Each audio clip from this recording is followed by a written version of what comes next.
Hello everyone, subscribe कीजिए हमारे channel को और दबाइए इस घंटे को। हेलो स्टूडेंट, कैसे हैं आप सभी लोग। आई होप कि आप सभी लोग अच्छे होंगे। आज जो हमारा टॉपिक है वो है एक्सपेंडिचर मेथड। ठीक है, तो क्या लिख रहा है यहाँ पर कि according to this method national income is measured in term of expenditure on the purchase of final goods and services produced in the economy during an accounting year. यानी कि इस केस में जो नेशनल इनकम को count करते हैं वो कैसे काउंट करते हैं कि expenditure on the purchase of final goods and services, वो वाले गुड्स जो आपने एक अकाउंटिंग ईयर के अंदर प्रोड्यूस किए हैं उनको खरीदने पर जो आप खर्चा करते हो, एक्सपेंडिचर करते हो, उन सारे एक्सपेंडिचर्स का जो टोटल होता है उसी को हम क्या बोलते हैं, नेशनल इनकम बोलते हैं। ठीक है, आपको मैं पहले ही प्रोडक्ट मेथड जब स्टार्ट करा रहा था तब मैं चीज़ें बता चुका था कि सर्कुलर फ्लो ऑफ मॉडल क्या होता है, और उस सर्कुलर फ्लो ऑफ मॉडल से 3 फेज़ निकल कर आए थे। पहला फेज़ था जिसमें हमने देखा था कि वो प्रोडक्ट मेथड के थ्रू वहाँ पर नेशनल इनकम को काउंट करते हैं। दूसरा था जहाँ पर नेशनल इनकम को काउंट करने का तरीका होता है इनकम मेथड। आपकी इनकम का मतलब फैक्टर इनकम जो होती है उसके थ्रू जो आप निकालते हो नेशनल इनकम को। और तीसरा जो होता है एक्सपेंडिचर होता है, जहाँ पर आप एक्सपेंडिचर के थ्रू जो है नेशनल इनकम को काउंट करते हो। ठीक है, तो ये वही थर्ड तरीका है हमारा एक्सपेंडिचर मेथड। ठीक है, it is also called consumption and investment method. इसे और किस नाम से जानते हैं, कंजम्पशन एंड इन्वेस्टमेंट मेथड के नाम से जानते हैं। और इनकम डिस्पोजल मेथड, मतलब इनकम डिस्पोजल का मतलब होता है एक्सपेंडिचर, यानी कि इनकम एक्सपेंडिचर मेथड के नाम से भी इसे जानते हैं। ठीक है, तो क्या हुआ कि एक्सपेंडिचर मेथड का मतलब होता है कि national income is measured. National income कैसे मीजर करते हैं, in terms of the expenditure on the purchase of goods and services. ठीक है, final goods and services produced in the economy during an accounting year. Okay, अब इसको measure कैसे करते हैं तो इसका फॉर्मेट देख लेते हैं। हमने प्रोडक्ट मेथड में भी फॉर्मेट देखा था, हमने इनकम मेथड में भी फॉर्मेट देखा था। तो अभी हम फाइनल कंजम्पशन, देखो नेशनल इनकम को एक्सपेंडिचर मेथड से कैसे काउंट करते हैं उसका भी हम क्या देख लेते हैं, एक फॉर्मेट देख लेते हैं। ठीक है, सबसे पहले हेडिंग आती है फाइनल कंजम्पशन एक्सपेंडिचर। ठीक है, फाइनल कंजम्पशन एक्सपेंडिचर।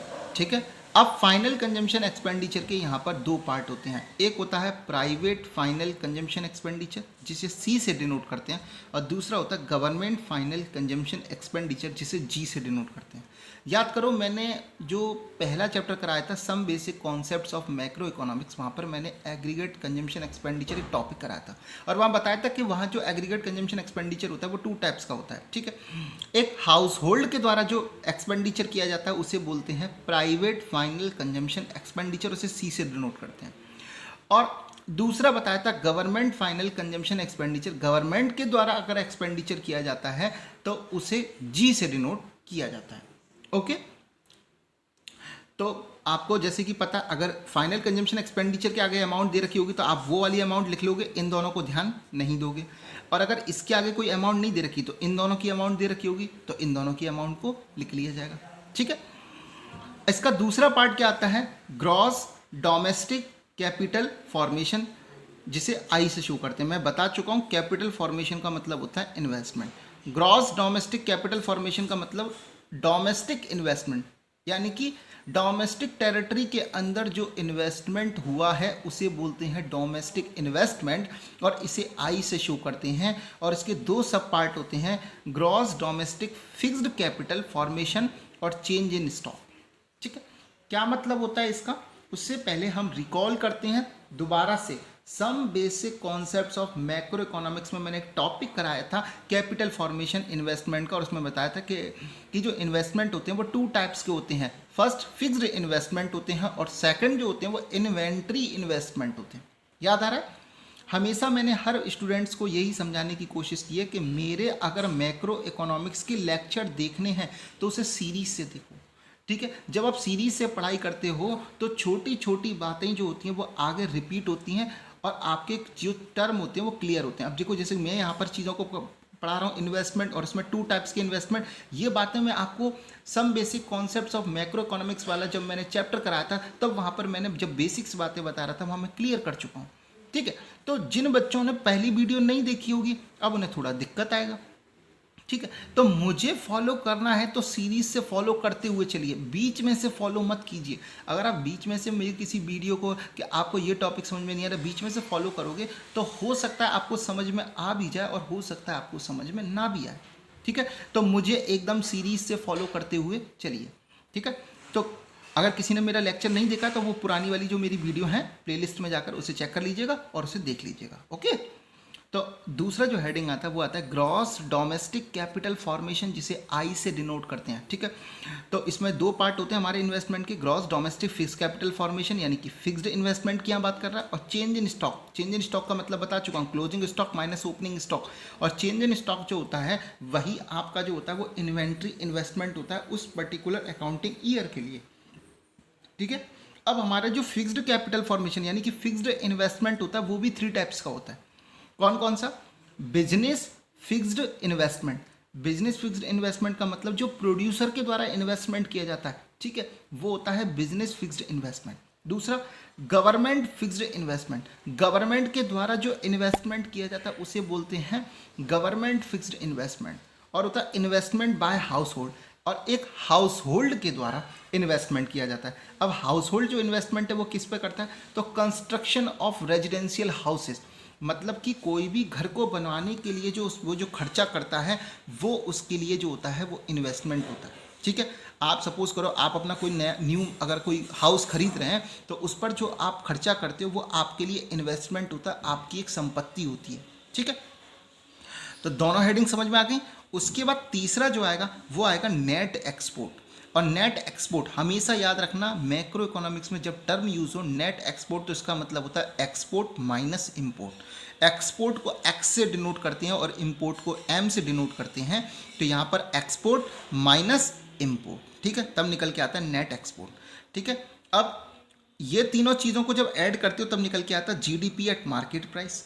ठीक है, अब देखो आप क्या कर रहे हो कि आपने जो भी गुड्स और सर्विसेज ली वो आपने मार्केट वैल्यू पर ली, उसी के लिए आपने उस पर खर्चा किया, और आपने जो भी market value of goods and services जो होती है उसको क्या बोलते हैं? हम जीडीपी एट मार्केट प्राइस बोलते हैं। ठीक है, तो इसी पर जो आपने खर्चा किया तो आपने एक्सपेंडिचर किया, तो ये जो जीडीपी एट मार्केट प्राइस होगा तो इस केस में भी आपका क्या निकलने वाला है? GDP at market price. याद करो, देखो प्रोडक्ट मेथड में हमने क्या देखा था? प्रोडक्ट मेथड में हमने क्या देखा था? GDP at market price. क्यों? क्योंकि उस समय क्या होता है, जीडीपी प्रोडक्ट मेथड में बताया था कि it is the sum total of the final goods and services produce in the economy during an accounting year. ठीक है, तो उसे क्या बोला था? उसी को मैंने बोला था जीडीपी एट मार्केट प्राइस बोला था ना। और उन्हीं जो चीज़ तैयार हुई, ठीक है, उन्हीं चीज़ों को मार्केट वैल्यू पर अगर आप खरीद रहे हो यानी कि उस पर जो खर्चा कर रहे हो वो भी क्या होगा? जीडीपी एट मार्केट प्राइस ही होगा। ओके, तो यहाँ पर क्या हो गया? ये जीडीपी, इन तीनों का टोटल जो होता है वो जीडीपी एट मार्केट प्राइस होता है। यानी कि देखो प्रोडक्ट मेथड और एक्सपेंडिचर मेथड में, प्रोडक्ट मेथड और एक्सपेंडिचर मेथड में जो आप निकालोगे वो निकल के आता है जीडीपी एट मार्केट प्राइस। और जो इनकम मेथड में आप निकालते हो, इनकम मेथड में जो आप निकालोगे वो निकल के आता है एनडीपी एट फैक्टर कॉस्ट। ठीक है, बात समझ में आ गया? ये चीज़ें मैं आपको क्लियर बता चुका हूँ। ठीक है, अब जीडीपी एट मार्केट प्राइस है, अब उसमें से डेप्रीशिएशन लेस करेंगे तो ये जो जी है ये ग्रॉस जो है उसमें से डेप्रीशिएशन लेस करते हो तो नेट हो जाता है, तो N D P at market price हो जाएगा, ये एन हो जाएगा D P at market price. और N D P at market price में से जब आप एन आई टी का मतलब होता है नेट इनडायरेक्ट टैक्स, जब एनआईटी लेस करते हो तो ये एमपी जो मार्केट प्राइस होता है वो फैक्टर कॉस्ट में चेंज हो जाता है, तो क्या हो गया? NDP at factor cost. और एनडीपी एट फैक्टर कॉस्ट है, और ये डी फॉर डोमेस्टिक, इसमें नफीफा या नीफा मैं बता चुका हूँ, net factor income from abroad, इसको शॉर्ट में मैंने लिख दिया नफीफा या नीफा, दोनों में से कुछ भी बोल सकते हो। अगर इसको ऐड कर देता हूँ तो क्या निकल के आता है? एनएनपी एट फैक्टर कॉस्ट निकल के आता है। ठीक है, तो यहाँ पर क्या हुआ कि आपको तो नेशनल इनकम निकालना है, तो उन तीनों को ऐड करके निकला था जीडीपी एट मार्केट प्राइस, और उसके बाद ये सारी चीज़ों को जब आप कर लोगे तब निकल के आएगा NNP eight factor cost. Okay, समझ में आ गया। अब हम एक एग्जाम्पल ले लेते हैं, ठीक है। तो एग्जाम्पल मैंने फर्स्ट लिया कि from the following data calculate the GDP at both market price and factor cost. मतलब जीडीपी, आपको जीडीपी एट मार्केट प्राइस भी निकालनी है और जीडीपी एट फैक्टर कॉस्ट भी निकालनी है। आइटम्स दे रखा है, ग्रॉस इन्वेस्टमेंट दे रखा है, ये सब वैल्यू करोड़ में दे रखी है, 90, net export 10, net indirect tax 5, depreciation 15, net factor income from abroad minus का 5, private consumption expenditure 350, government purchase of goods and services 100। ठीक है, तो अब आप कैसे निकालने वाले हो? पहले तो जीडीपी एट मार्केट प्राइस निकालने के लिए पहली हेडिंग क्या होती थी? Final consumption expenditure. Final consumption expenditure कुछ दे रखा है, तो अगर आप देखोगे तो ऐसी कोई वैल्यू आपको फाइनल कंजम्पशन एक्सपेंडिचर नहीं दे रखा, तो उसकी सब हेडिंग पर आ जाओ। सब हेडिंग क्या दे रखी है? प्राइवेट फाइनल कंजम्पशन एक्सपेंडिचर या प्राइवेट कंजम्पशन एक्सपेंडिचर दे रखा है, यहाँ दे रखा है कितना? 350, तो ले लिया हमने 350। उसके बाद गवर्नमेंट फाइनल कंजम्पशन एक्सपेंडिचर, तो दे रखा है government purchase of goods and services, यानी कि कंजम्पशन पर जो उसने खर्चा किया कितना? 100 रुपये का, ये भी हमने लिख लिया। इनका टोटल कितना हो गया? 450। आ गया समझ में? इसके बाद देखो, इसके बाद अगला जो था वो मैंने क्या बताया था?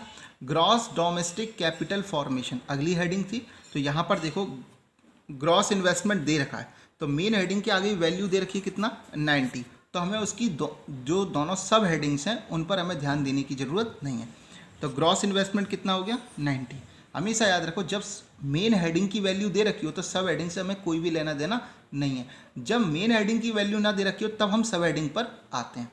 यहाँ पर देखो ग्रॉस डोमेस्टिक कैपिटल फॉर्मेशन, जिसे ग्रॉस इन्वेस्टमेंट शॉर्ट में भी बोल देते हैं, वो दे रखा है, तब आपको gross domestic fixed capital formation और चेंज इन स्टॉक पर ध्यान देने की ज़रूरत नहीं है। ओके, उसके बाद नेक्स्ट क्या आता था?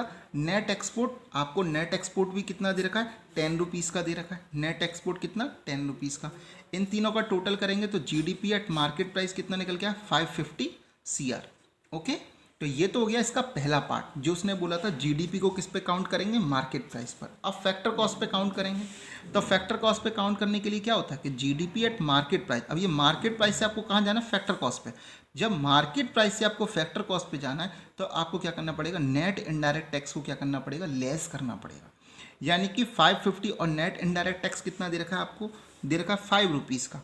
तो 5 रुपीज़ आपने लेस किया तो 545 CR जो है ये आपके जो हो गए वो क्या हो गए? तो वो आपका जीडीपी एट फैक्टर कॉस्ट हो गया। आ गया समझ में? आई थिंक कोई भी डाउट नहीं होगा ये चीज़ों का। ठीक है, तो आई होप कि आपको एक्सपेंडिचर मेथड की इतनी बातें समझ में आ गई होंगी। ठीक है, अब हम जो नेक्स्ट वीडियो आएगी उसमें एक्सपेंडिचर मेथड के एक क्वेश्चन और करेंगे और उसके बाद देखेंगे प्रिकॉशंस कि कौन कौन से प्रिकॉशंस एक्सपेंडिचर मेथड में हमें करने चाहिए। तो उसके वो जो नेक्स्ट वीडियो के बाद में आपका चैप्टर जो हो जाएगा वो कंप्लीट हो जाएगा, और उसके बाद में फिर हम MCQ के क्वेश्चंस करेंगे। और बोर्ड एग्जामिनेशन में मैं आपको पहले ही बता चुका हूँ कि इस चैप्टर से आपके न्यूमेरिकल क्वेश्चन आते हैं और करके उसमें जो थ्योरी पार्ट भी आता है। तो हम पहले थ्योरी वाले पार्ट को देखेंगे और उसके बाद एक जो वीडियो बनाएंगे उसमें हम लोग सारे, चाहे प्रोडक्ट मेथड हो, चाहे इनकम मेथड हो, चाहे एक्सपेंडिचर मेथड हो, उनसे रिलेटेड हम लोग क्या करेंगे? न्यूमेरिकल क्वेश्चन भी करेंगे। ठीक है, तो आई होप कि आपको चीज़ें समझ में आई होंगी। अगर आपको मेरी चीज़ें समझ में आ रही हैं तो मेरे चैनल को सब्सक्राइब करके रखो और बेल आइकन का जो बटन होता है उसे प्रेस करके रखो ताकि नोटिफिकेशन मिलती रहे। ठीक है, थैंक यू, बाय बाय।